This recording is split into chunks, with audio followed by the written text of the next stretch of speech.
Hi, welcome. Enjoy the content, subscribe, and turn on notifications. Brian Holloway never thought a cancelled meeting would change his life forever. At 5:30 that Tuesday in October, he was driving down Bayshore Boulevard in Tampa when he got the email, meeting postponed to Thursday due to client scheduling conflict. 12 years as a civil engineer specializing in urban infrastructure had taught Brian to appreciate the unexpected hours that popped up. He decided to use the extra time to grab Thai food from his favorite restaurant, right near the community sports complex. He was 41, with brown hair streaked with gray at the temples, thin-framed glasses, and the slightly hunched posture of someone who spent too many hours bent over blueprints. Amanda, his wife of 12 years, always joked that he looked like a charmingly absent-minded professor. Amanda taught high school physical education, a former college athlete who still volunteered as a coach for the local youth team. At that moment, Brian assumed she was at home getting ready for the 7:30 evening practice. That's when he saw the green Jeep. Brian automatically slowed down, frowning. Amanda's moss green Jeep Compass was parked in the executive section of the sports complex, the area reserved for district administrators. Not in the regular lot where volunteers usually left their cars. And right beside it was a black Ford pickup, parked so close it nearly brushed the Jeep's side mirror. Something clenched in Brian's stomach. He checked his watch. 5:43 p.m. practices didn't start until 7:30.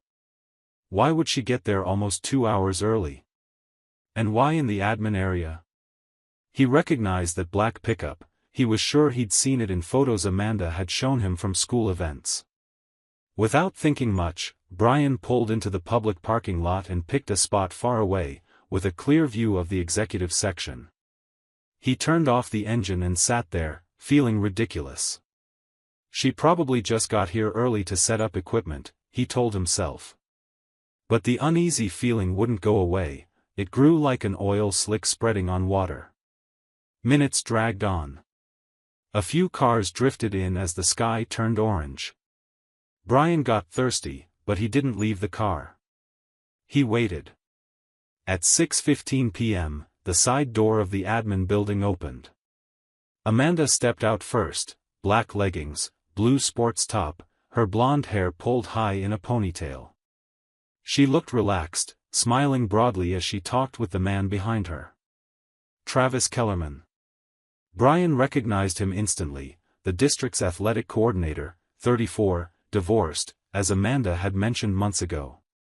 Tall, broad shoulders, neatly trimmed beard, wearing cargo pants and a polo shirt. Brian watched the two walk side by side. They laughed at something, completely at ease. When they reached the cars, Travis touched Amanda's arm. Then her shoulder. Then he brought his hand to her face, brushing her cheek with his thumb, leaning in slightly. Brian's hands shook as he pulled out his phone and started taking pictures. 3. 5. 7. Amanda didn't pull away, she leaned into his touch, closing her eyes for a moment before smiling again. They exchanged a few more words, Travis made a funny gesture, and then they parted. She got in the Jeep. He got in the pickup. Brian sat there for another 10 minutes, staring at the photos on his screen. His hands stopped trembling. A strange calm settled over him like a cold fog, the same calm he felt when solving complex engineering problems. Mind in analysis mode, emotions temporarily filed away. He didn't go get the Thai food. He went straight home. Amanda got in at 8:40, sweaty and upbeat. "The boys are making progress on defense," she said, gulping water. "Jake finally learned to read the plays. In a couple months, he'll be getting recruited."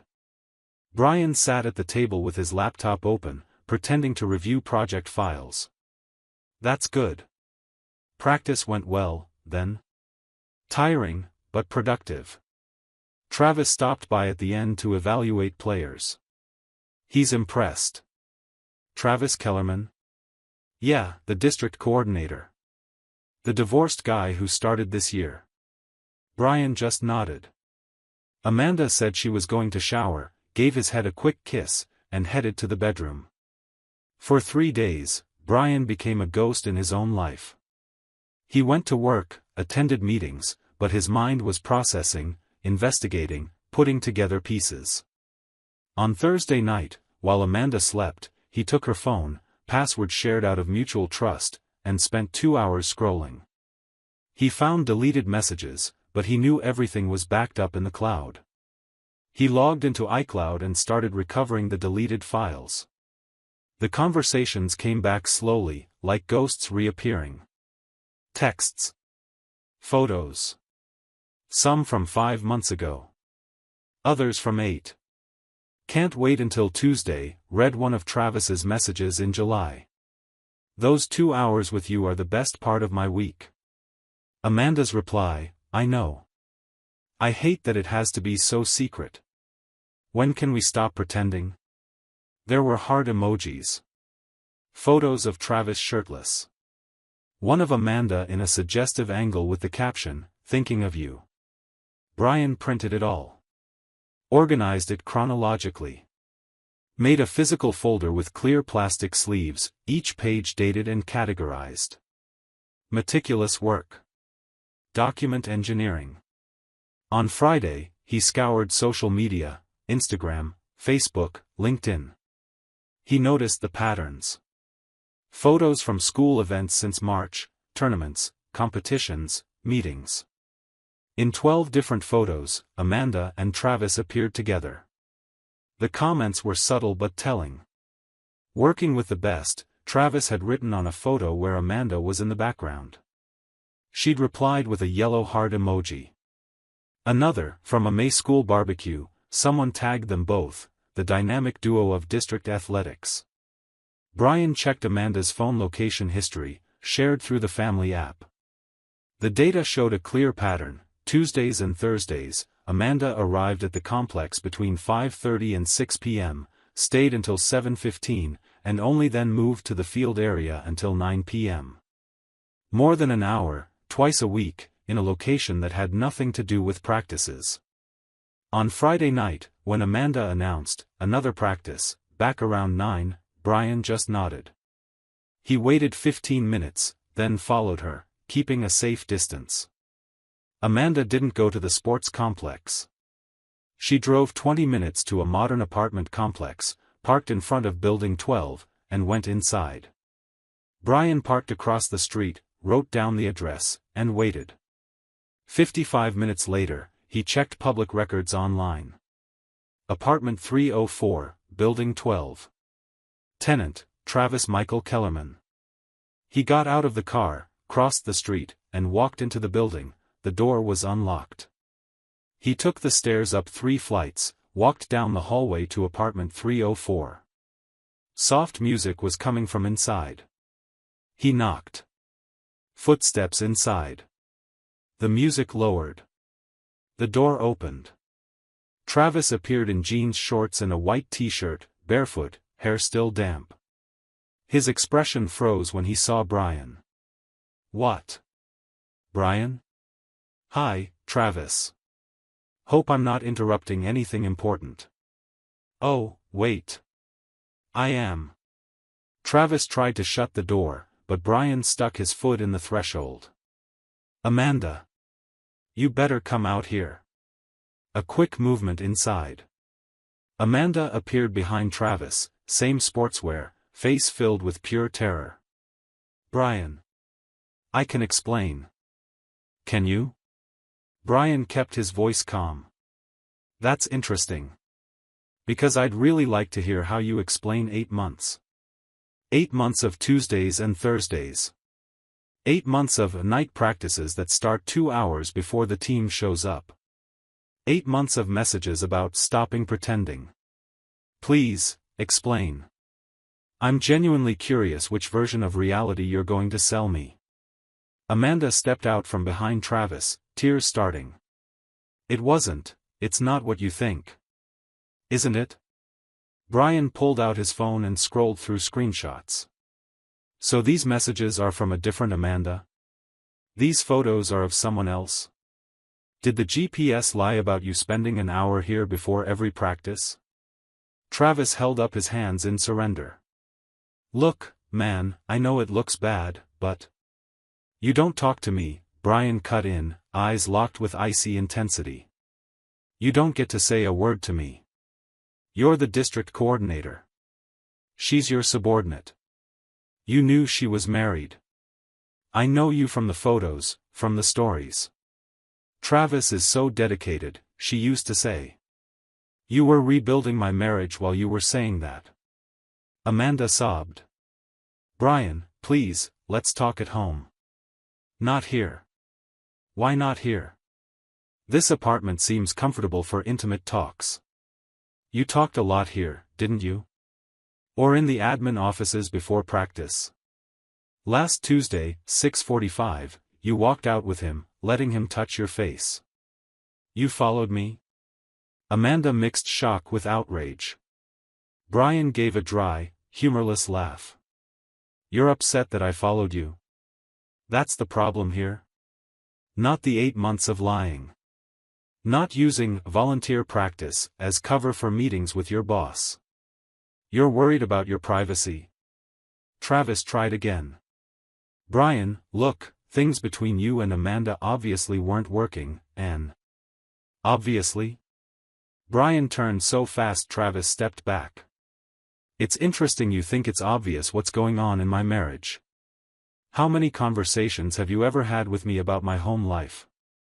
None, because you never knew me. But you felt qualified to decide my marriage was obviously not working and that justified this.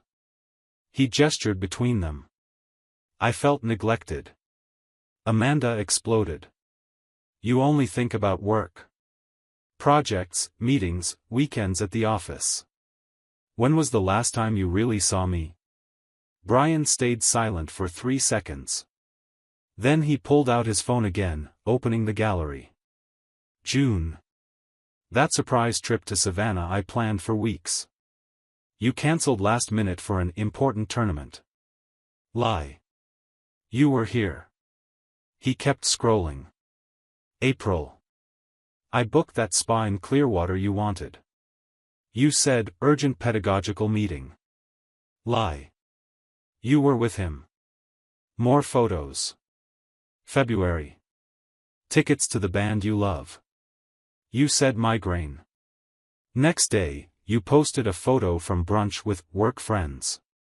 Travis is in 3 photos in the background. Amanda had no reply, eyes wide. 3 trips. 3 chances I created because I noticed the distance. 3 times you chose lies over trying. So don't talk to me about neglect when you killed every attempt at reconnecting. Brian, Amanda reached out. Don't touch me. His voice turned cold again. By the way, there's one more thing you should know. Travis and Amanda exchanged worried glances. Brian smiled without warmth. I hired a private investigator last Tuesday night. He works fast. The full report was delivered today at 5. Now I know things Amanda probably doesn't. What are you talking about? Amanda asked, confused. Brian turned to Travis. You want to tell him, Travis, or should I? Travis went pale. I don't know what you mean. Don't you? Brian pulled folded papers from his pocket. Jennifer Costas. 31. Chemistry teacher at the same district. Divorced, no kids. You had dinner together last Wednesday at the Italian place on Dale Mabry. Thursday you were here with Amanda. Friday you took Jennifer to the movies. Last Sunday, you spent the afternoon at her apartment. Amanda slowly turned to Travis, mouth open. What? That's a lie, Travis said quickly, voice lacking conviction. Is it? Brian unfolded the papers, showing printed photos. These are all from last week. The investigator is competent. He tracked phone, credit cards, took pictures. Want me to keep going? Amanda took the papers, flipping through with trembling fingers. Tears of despair turned into something else as she saw the images, Travis with another woman. Laughing. kissing at the door of a different apartment. You're seeing her too? Travis didn't answer right away. When he did, his voice sounded tired. Amanda, look, I like you, but I never said we were exclusive.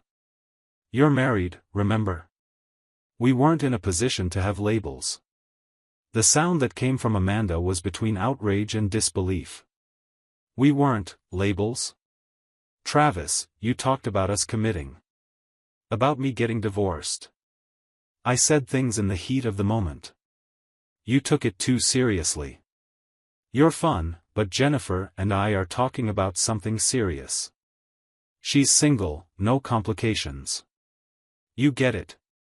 Brian watched Amanda collapse. For a moment, he felt a pang, not of pity. Maybe recognition, seeing someone he once loved discover she'd been used the same way she'd used someone else. There was poetic justice in that. I destroyed my marriage for you, Amanda whispered, tears now turning to anger. You destroyed your marriage yourself, Brian corrected calmly. He didn't make you do anything. You chose. And he chose to split his attention between you and someone else, maybe more. You deserve each other. Amanda looked at Brian with a flicker of hope. Brian, please, I made a terrible mistake, but we can try. No. There's no trying. No talking. No therapy, no second chances. There are only divorce lawyers and asset division. Oh, and Travis? Monday morning, the school district will receive full documentation about the improper relationship between a supervisor and subordinate. With photos, messages, timeline. I have copies of everything. Florida has clear policies on this.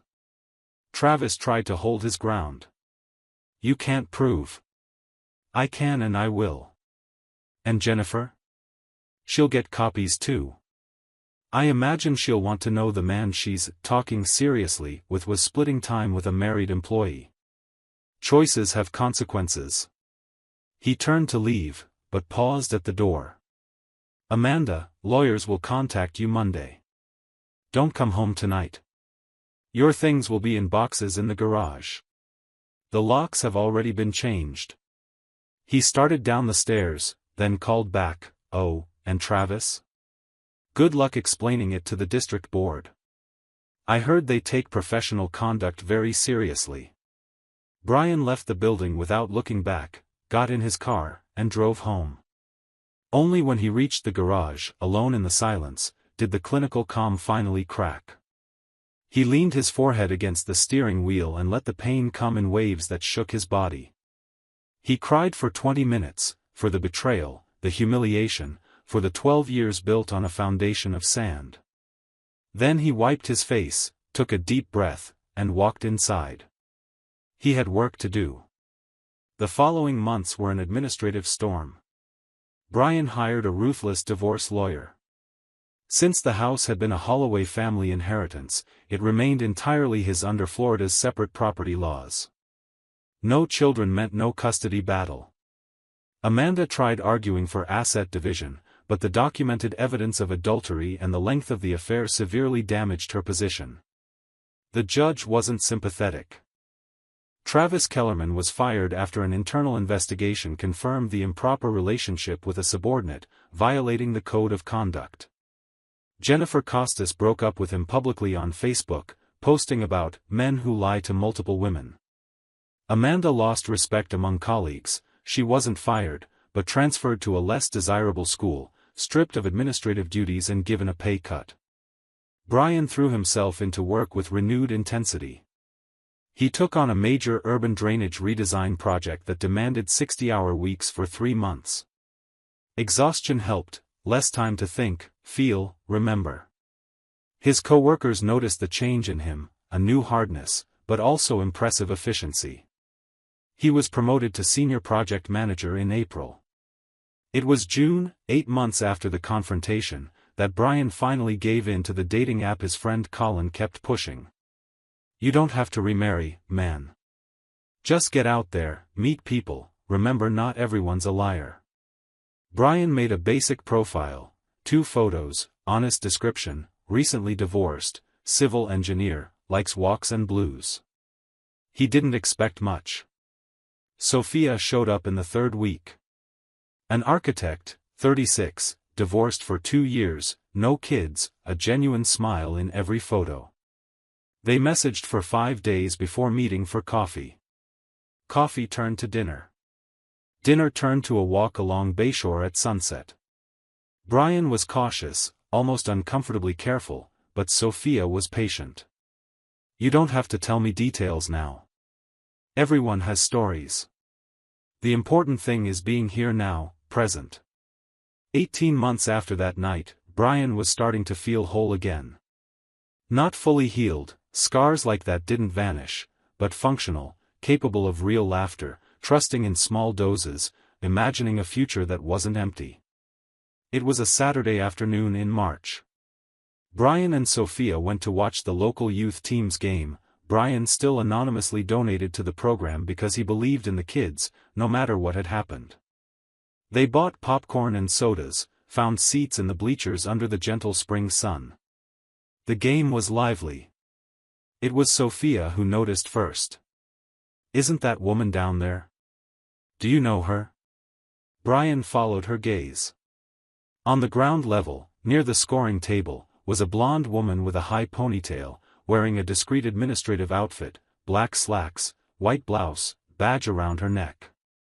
She was organizing papers on a clipboard, clearly working as an event support secretary.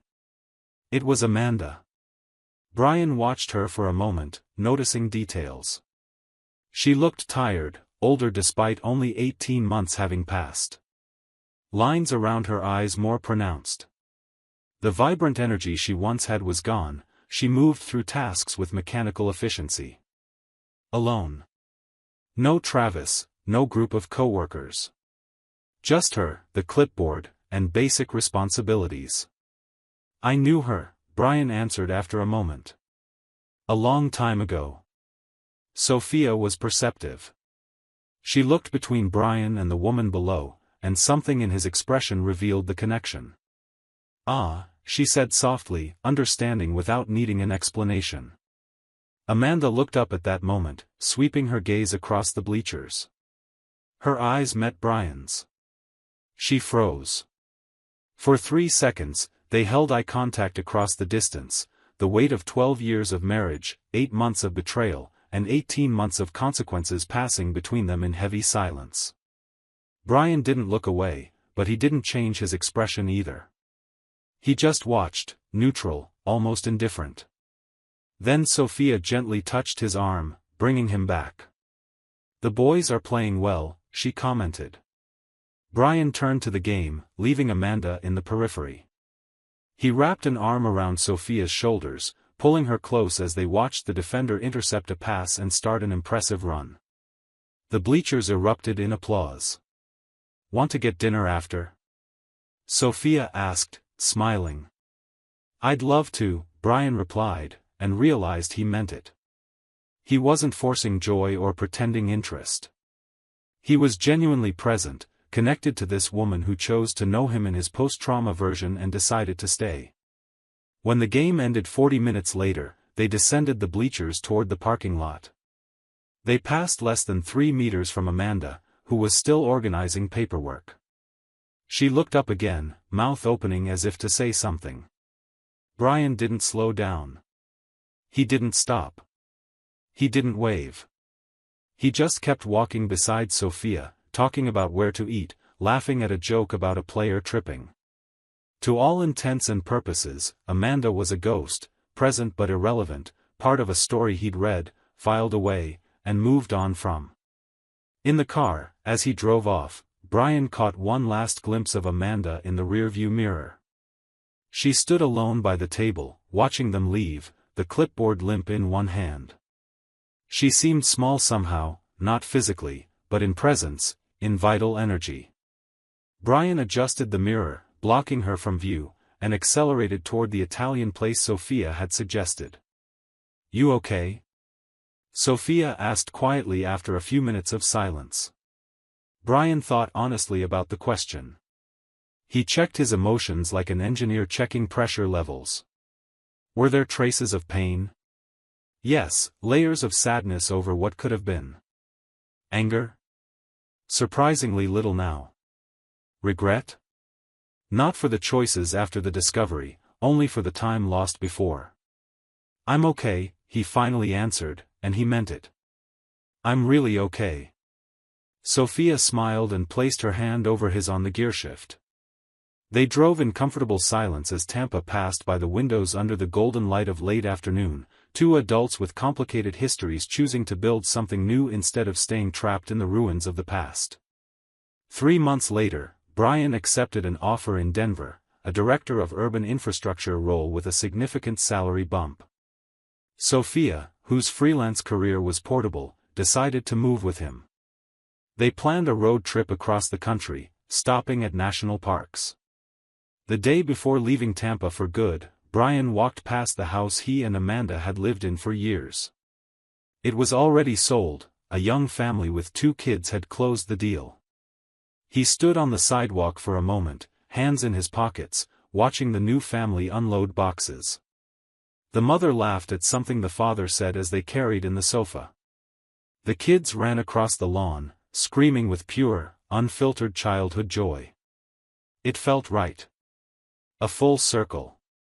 That house had been built for joy, had sheltered betrayal, and now would be home to a new family who hopefully would fill the rooms with better memories. Brian returned to the car where Sophia waited, already loaded with belongings for the trip. "Ready?" she asked. "Ready," he confirmed. They hit the road as the sun set over Tampa for the last time, heading west before turning north toward new adventures, new beginnings, and futures unmarred by the ghosts of broken loyalties. Amanda stayed behind somewhere in that city, living with the consequences of the choices she'd made, but she was no longer his problem, no longer his pain, no longer anything but a closed chapter in a book he'd finished reading and put back on the shelf forever. Thank you for watching the video. If you enjoyed it, don't forget to subscribe to the channel and turn on notifications so you won't miss any updates. See you next time.